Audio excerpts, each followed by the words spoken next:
মহামান্য সুপ্রিম কোর্টের নির্দেশে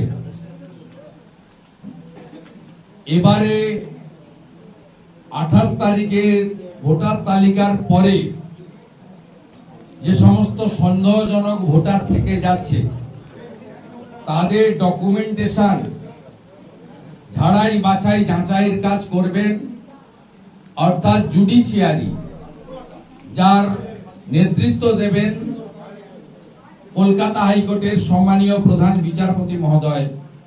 বিচারপতিকে দিয়ে আজকে এই কাজকে সম্পূর্ণ করতে হবে। এর অর্থ কি?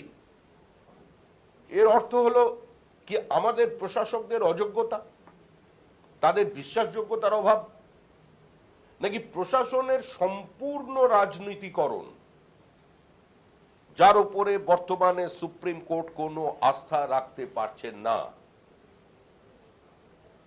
বিচারপতিরা বলছেন এখন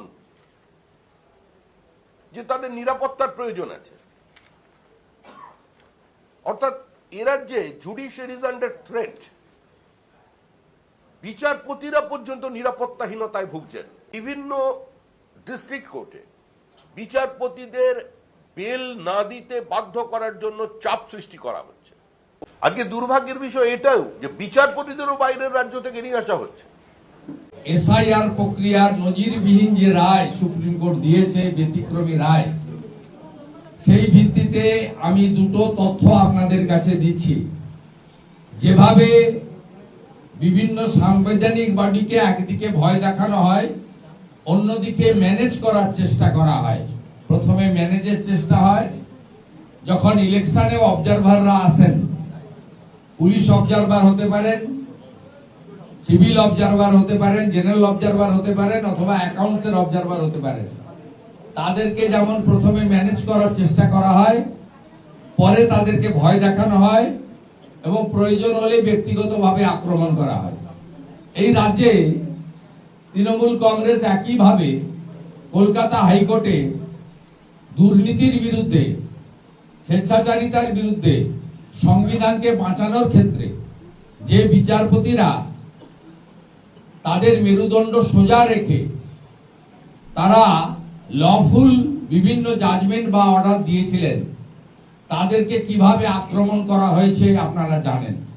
আমি এই কথাগুলো এই কারণে বললাম যে জুডিশিয়াল অফিসাররা কলকাতা হাইকোর্টের প্রধান বিচারপতির নির্দেশে সুপ্রিম কোর্টের রায়ের পরিপ্রেক্ষিতে এই সন্দেহজনক ভোটার, যারা তিনটে কাগজ দরকার হয় ভোটার তালিকায় নাম তুলতে গেলে, একটা হচ্ছে ভারতবর্ষের নাগরিক সিটিজেনশিপ, দ্বিতীয় হচ্ছে ডোমিসাইল সার্টিফিকেট, এখানকার স্থায়ী বাসিন্দা, এবং তৃতীয় হচ্ছে 18 বছর পূর্ণ হয়েছে।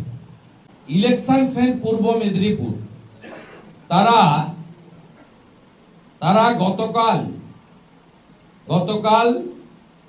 1:10 PM দুপুরবেলা, তারা না 1:10 নয়, সন্ধ্যেবেলা 8:55 PM এডিএম এলআর তিনি ওই গ্রুপে লিখছেন, at the rate of all videos please appoint one LO, that means liaison officer, to be attached with honorable judicial officers. We will have a briefing at 10:30 AM tomorrow, মানে আজকে, send all of them to DM office physically. তার মানে mobile বাইরে phone রেখে তাদেরকে বলা হবে কি কি করতে হবে, যেটা মমতা ব্যানার্জি শিখিয়ে দিয়েছেন চিফ সেক্রেটারি নন্দিনী চক্রবর্তীকে। নন্দিনী চক্রবর্তী ডিএমদের শিখিয়ে দিয়েছেন, আর ডিএমরা তাদের এডিএমদের দিয়ে এই অপকর্মটা করবেন। আমি পরিষ্কার মাননীয় জুডিশিয়াল আধিকারিক এবং কলকাতা হাইকোর্টের প্রধান বিচারপতিকে, রাজ্যের বিরোধী দলনেতা যিনি 2,33,27,000 মানুষকে প্রতিনিধিত্ব করেন, আমি অনুরোধ করব যে কোনো লিয়াজো অফিসারকে আপনি অ্যালাউ করতে পারেন না বা করবেন না। কারণ সুপ্রিম কোর্ট পরিষ্কার বলেছে যে 28/2 এর পরে যে সাপ্লিমেন্ট লিস্টের জন্য যে ভোটার রয়ে যাবে, সে সংখ্যা কি হবে ইলেকশন কমিশন জানে এবং জুডিশিয়ারি জানে। তাদের ঝাড়াই বাছাই হবে ডকুমেন্টের ভিত্তিতে, অর্থাৎ কাগজের ভিত্তিতে, প্রমাণের ভিত্তিতে।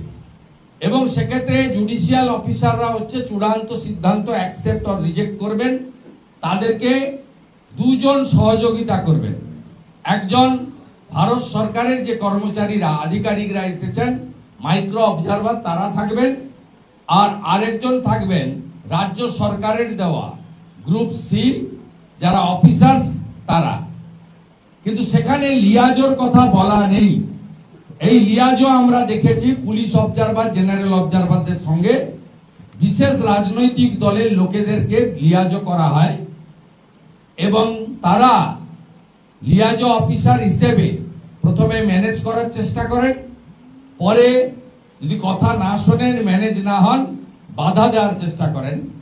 এবং তারা যেহেতু পশ্চিমবঙ্গের আধিকারিক তাদেরকে বিভিন্নভাবে শাসক দল এবং প্রশাসন থেকে তাদেরকে ভয় দেখানো বা অন্য জিনিস হয়। আমি আপনাদের মাধ্যমে এটা বললাম যে দেখুন, গতকাল রাত্রি 8:55-তে পূর্ব মেদিনীপুরের ইলেকশন সেল থেকে এডিএম এলাম কি পোস্ট করেছে, সম্পূর্ণ অবৈধ, সুপ্রিম কোর্টের ডাইরেকশনের পরিপন্থী। আমি এখান থেকে ক্যালকাটা হাইকোর্টের চিফ জাস্টিস এবং সিও ওয়েস্ট বেঙ্গলকে অনুরোধ করব যে এর বিরুদ্ধে ব্যবস্থা নেওয়ার জন্য। ডিএমরা ভিসি করেছেন সব বিডিও এবং এসডিওদের সঙ্গে। সেই ভিসিতে আমরা স্পেসিফিক পেয়েছি, কোচবিহারের ডিএম ভিসি করেছেন, তাতে instruction please make ADJS additional district judges ADJS understand there is provision of field inquiry in SIR so they can do it for genuine electors with partial documents or problematic documents. Bangla করলে কি দাঁড়ায়? অতিরিক্ত জেলা জাজেদের বিচারপতিদেরকে আপনাদেরকে বলতে হবে, ভিডিওদেরকে বলা হচ্ছে, এটা পশ্চিমবঙ্গের সব ডিএম করেছেন 12টার সময়, সমস্ত তথ্য ডকুমেন্ট আমাদের হাতে। সেখানে বলছেন যে ফিল্ড ইনকোয়ারি দরকার হলে করুন, যাদের কাগজপত্র নেই এটা করতে পারেন না। সুপ্রিম কোর্টের রায় অর্ডার নম্বর যে 4 নম্বর পরিষ্কার পড়া লেখা আছে, আপনাকে আপলোডেড ডকুমেন্টের উপরে তথ্য যা পেয়েছেন তার উপরে আপনাকে শুনানি করতে হবে, হিয়ারিং করতে হবে এবং তথ্য সঠিক কিনা। একজনের ভোটার লিস্টে নাম তুলতে গেলে তার ভারতীয় নাগরিকত্ব আছে কিনা, তার স্থায়ী বাসিন্দার আমাদের ডোমিসাইল সার্টিফিকেট আছে কিনা, এটা তাদেরকে দেখতে হবে। এখনো পর্যন্ত এসডিও বিডিওদের উপরে ডিএমরা চাপ সৃষ্টি করছেন। এই ডিএমদের আমরা চিনি। কেউ যদি মনে করেন যে শুধুমাত্র নেতাদের দিকে আঙুল তুলে কিছু নেতার দুর্নীতির দিকে দেখিয়ে এখন তারা সমস্ত পাপ মুক্ত হয়ে আবার যে যার রিটায়ারমেন্টের পরে বাড়ি ফিরে যাবে নির্বিঘ্নে, তাদের ভবিষ্যতের যাত্রাপথটা 60 বছরের পরেও খুব একটা মসৃণ হবে না, এটা আগামী দিনে নতুন সরকার করে দেখিয়ে দেবে। যে আমলা যার সঙ্গেই যোগাযোগ রাখুন না কেন, কেন্দ্রীয় সরকারের যে পিএসইউ আছে তার চেয়ারম্যান যদি মনে করেন যে এই রাজ্যের কোন সেক্রেটারির সঙ্গে সম্পর্ক রাখবেন আর তিনিও বিভিন্ন ধরনের তৃণমূলী কাজে যুক্ত হয়ে যাবেন, তাহলে তাকেও একই অবস্থার সম্মুখীন হতে হবে। এটা লুঠের রাজ্য নয়। আমাদের অবস্থান অত্যন্ত স্পষ্ট, 80 দিনই লাগুক আর 180 দিনই লাগুক সেটা নির্বাচন কমিশনের দায়িত্ব। নির্বাচন কমিশনের দায়িত্ব হচ্ছে ত্রুটি মুক্ত, ভেজাল মুক্ত ভোটার লিস্ট পশ্চিমবঙ্গবাসীকে উপহার দেওয়া। ভারতবর্ষের অন্যান্য প্রান্তে যদি নির্বিঘ্নে এসআইআর সম্পূর্ণ হতে পারে, পশ্চিমবঙ্গে কেন হচ্ছে না? কেন মানুষকে অযথা হয়রানি স্বীকার করাতে হচ্ছে? আমরা প্রথম দিনেও যে কথা বলেছি, আজকেও সে কথা বলছি যে জ্ঞানেশ কুমার সাহেবের কলকাতায় আসার প্রয়োজন আছে। তিনি নিজে আসুন, তিনি এসে মুর্শিদাবাদ দেখুন, ডোমকল দেখুন, তিনি এসে দক্ষিণ 24 পরগনা দেখুন কোন পরিস্থিতির মধ্যে দিয়ে এ রাজ্যে এসআইআর সংগঠিত হচ্ছে বা এসআইআর কে এক্সিকিউট করা হচ্ছে। এটা চাক্ষুষ দেখবার জন্য অন্তত তিনি একবারের জন্য আসুন এখানে।